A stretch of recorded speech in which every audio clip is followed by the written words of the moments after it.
So as we know, Daryl Morey has received a lot of criticism over this past season's trade deadline and throughout free agency thus far for his lack of aggression. And in my opinion, some of it is validated while some is also overblown.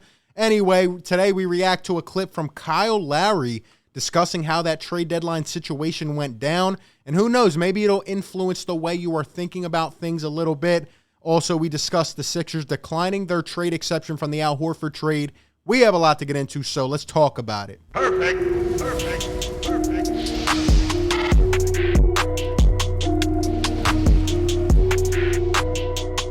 What is going on, everybody? RB here. Welcome on into Philly Take with RB, where we constantly talk Philadelphia sports. You know what to do. Drop a like, subscribe to the channel, hit the notification bell, get notified anytime we drop some content. Be sure to check out the merch store and consider becoming a channel member today. All the information and links are down below in the description. We're going to talk about this Kyle Lowry clip. It was definitely interesting on CJ McCollum's podcast. We're going to talk about what the trade exception means, if anything. Does it have substance for this season? And why did the Sixers decline it? And I even have a surprise for you guys. But before we do that, let's hear a word from our sponsor, BetQL.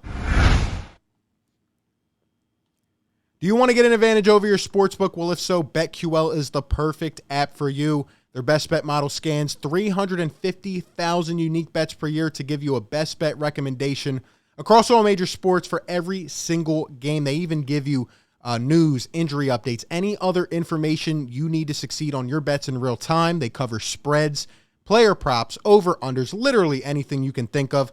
I personally started using BetQL a couple days ago, and they've already helped me cash in on some parlays, and their sharp analytics and just how much they go into detail is going to make you a much more successful bettor. And if you're like me and you can't wait to cash in this weekend on some of these football games, you need to go and download BetQL. You can go to the App Store, Google Play Store, or even click the link down below in the description.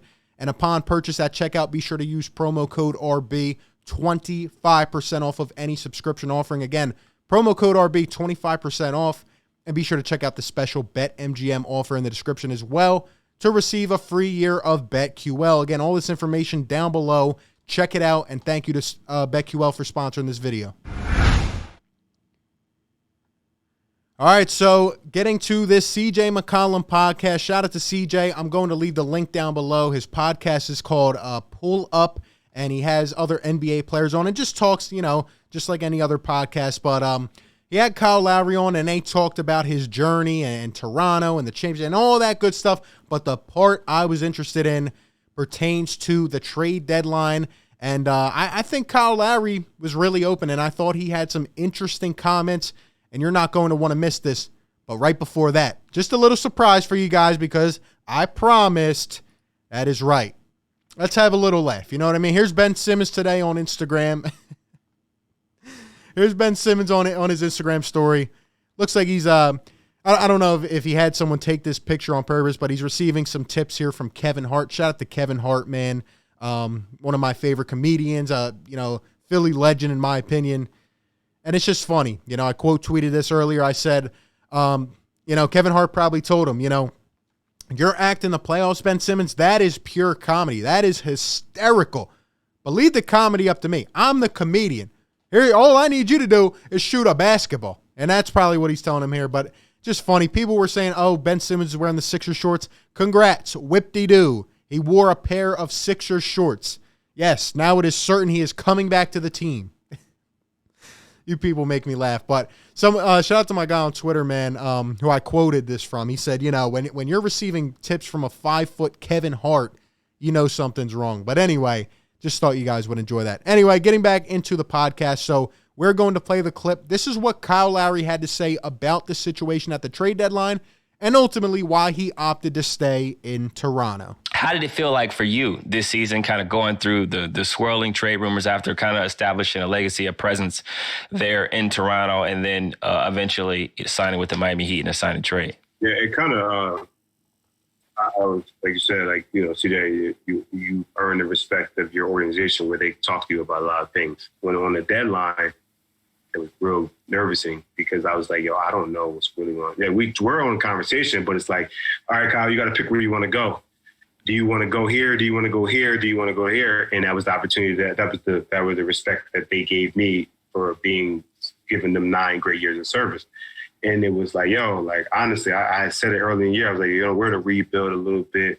Mark had left, Serge had left. The year before, bubble year, we had a good season up, then the bubble, and we lost to Boston.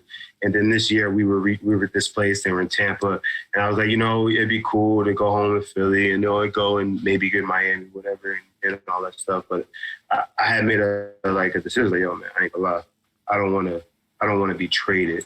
I don't want to leave my guys. So ultimately in this clip, Kyle Lowry admits that, he didn't want to be traded. He wanted to stay in Toronto, given kind of his history and everything that happened. He wanted to be a Raptor till the end of the season and kind of then choose where he wanted to go. He pretty much said the organization, Masai Ujiri, was going to give him that opportunity, and it looked like they were actively shopping him. But at the end of the day, he said himself that he wanted to stay. Does this mean that Daryl Morey couldn't have got him? Does it mean Miami couldn't have got him? I don't know. I don't think so. But here's the first thing when I hear this clip that comes to my mind. This is Kyle Lowry, after they gave him the ovation and he walks off into the locker room and he holds up the peace sign. Kyle Lowry thought he was going to be traded, okay? And I'm just trying to think about this open-minded. Daryl Morey, he has not been aggressive enough in my opinion, and it's something we're going to continue to monitor and we're going to, continue to talk about. But overall, I think that where this situation came down to was, Masai Ujiri probably went to Kyle Lowry, like you said, and, you can either go to Philly, Miami. We're going to give you the choice to go where you want to go. And Kyle Lowry said himself, he said, I was nervous. I thought, he pretty much thought he was going to get traded. But at the end of the day, did the Raptors hold on to him for the spite of just, trying to give him what he deserved, which was to finish off with his young teammates and finish off with the city? Or did they not just find the right package? Because at the same time, I have a hard time believing that Masai Ujiri ended up taking, what did he get? Goran Dragic, Precious Achiuwa over whatever the Sixers were offering. And based off of Daryl Morey's approach, it almost feels like Daryl might have been trying to lowball them too far. Like, we heard he didn't want to give up Tyrese Maxey. I do understand that, even though we probably could have made a push at this point. And then in addition to that, Matisse Thybulle, I would rather have, guys like that as opposed to Goran Dragic, who they're going to buy out, and other players like that. But, at the end of the day, we know what happened with the Rockets, and we heard about the owner not liking Daryl Morey, and maybe that's why that deal did not get done for Harden. And now this deal, Kyle Lowry wanted to go back. I don't know. What I think happened was Kyle Lowry genuinely thought after he held up that peace sign, I think that he thought he was going to get moved, and Masai Ujiri just did not get enough. So I'm not going to buy into it too much that since Kyle Lowry didn't want to get traded, they didn't trade him. But you know what? It's definitely interesting. It's definitely another story, and it's almost like, we love Daryl Morey, but as a GM, especially with, just kind of the level that we expect from you based off of your history, you have to be able to pull ties and get things done, and this is a business. It is a business. Maybe Daryl Morey, similar, to his approach this offseason, has just probably tried to lowball them too far.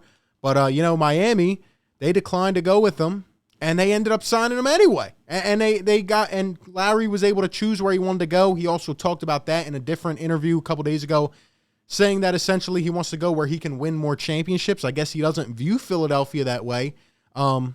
And I guess he would have rather went there instead of coming home. But I don't want to miss out on too many more opportunities. I feel like if Daryl would have went over the edge there, he probably could have got Kyle Lowry. Now, would it have been worth Tyrese Maxey? I don't know. It depends what Maxey's going to see. But, the Sixers could have went short term there and maybe went to the championship. So I don't know. Just a lot of thoughts here. It's definitely a good debate. The last piece of news, the Sixers declined to use their trade exception that was generated through the Al Horford trade. Essentially, they could have sent this out and acquired a player without having to match salaries and, have all the implications on the books. And now they just opted not to use it. Is this so, monumental that it's going to get looked at? No. But for us Sixers geeks, it is interesting. You probably could have gotten a role player with this, and I guess you're going to elect to go with Charles Bassey now as your last player on the roster. It's interesting that we didn't use it, but it was the largest trade exception. It did expire, and we do not have it now. So any other trade moving forward, this also could have helped in terms of a Ben Simmons trade. But now every other trade going forward will just be simply with matching salaries. And I just thought it would be good to know that. I'm surprised. Let me know if you think they should have used this or not on, maybe a role play or something. But at the end of the day, those are just all my thoughts. Thank you again to BetQL for sponsoring this content. The best app you will need to beat your sportsbook this season. Click the link down below in the description and use promo code RB for 25% off any offering. And be sure to check out the special BetMGM offer as well. With that being said, appreciate you guys so much. Be sure to like, comment, and subscribe. And I will catch you all on the next one, man. Peace. Perfect.